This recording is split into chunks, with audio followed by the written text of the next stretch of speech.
Okay, what's happening, fam? L.A.R. movement still moving. Subscriber die trying. So you see the thumbnail.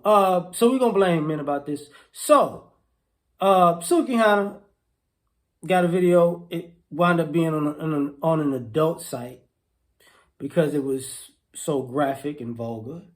And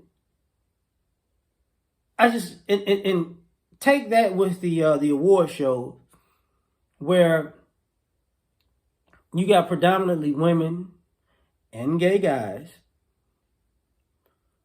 who their whole shtick is centered around being hypersexual and trolling.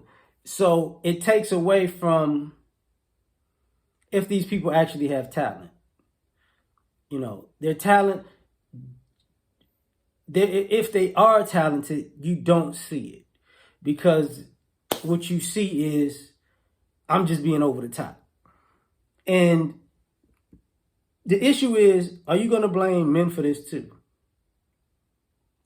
Because especially with our women and with black women online, they had this conversation of the black woman and the black woman's image and colorism and all this stuff, and how black men have portrayed black women.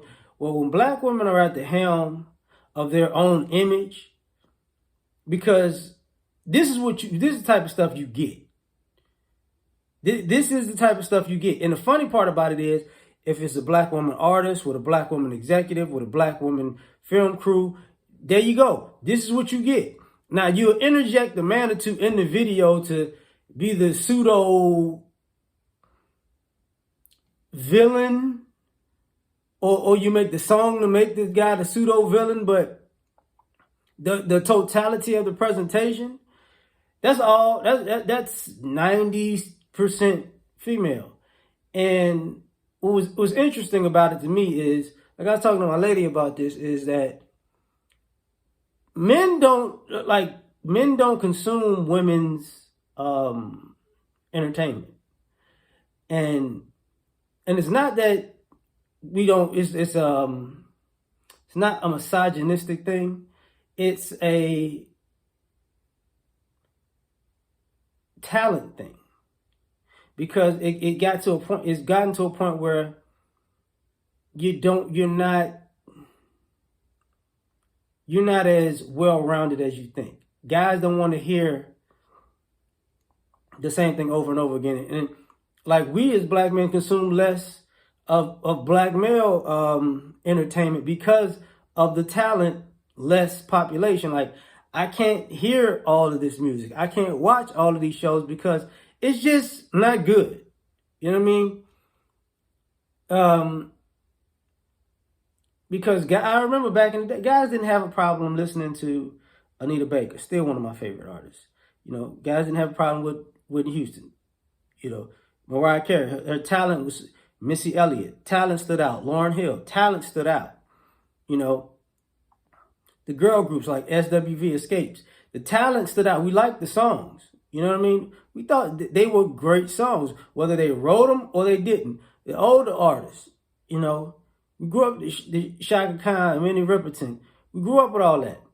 You know, I think like Lil' Kim and Foxy Brown, that's when the hypersexuality actually got to the forefront. And personally, I think that was the first time, it's because I was young then, but it was overt, like talent versus sexuality with Lil' Kim. Foxy touched on it, but she didn't do it as much because, you know, and subsequently you still had the Queen Latifahs and, like I said, Lauryn Hills and Missy at the time. You know, guys listen to some of Aaliyah. Like, it was not a big deal. But now, you know, all of this entertainment is not good. And it's the same thing over and over and over again. And then to top it all off, you know, to say you're overly sexualized, but you overly sexualize yourselves. Like, your dance routines are never with men dancing on you. They're with women dancing on you. Your sexual acts are not predominantly with men being on you. They're with women. So at the same time, you're promoting that, men are bad, women are good, men just want you for your body, but I just want to give my body to a woman pretty much all the time.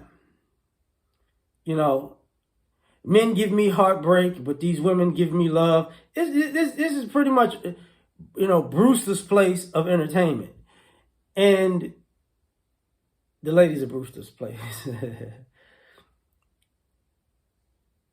At a certain point,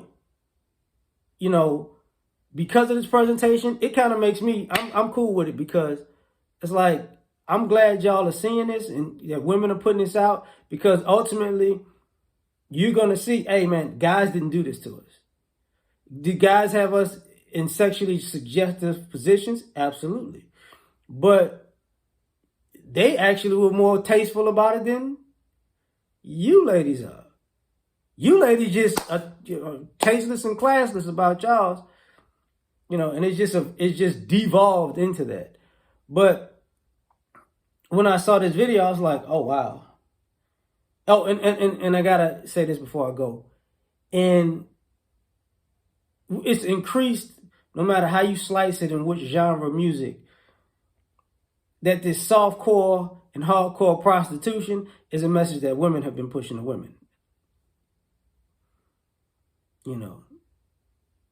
So when y'all think about this quote unquote thought culture, that's when women have been pushing this and women have been believing in this, and this is how this is played out. So tell me what you think now. Like, share, subscribe, or try and catch you on the next one. Peace.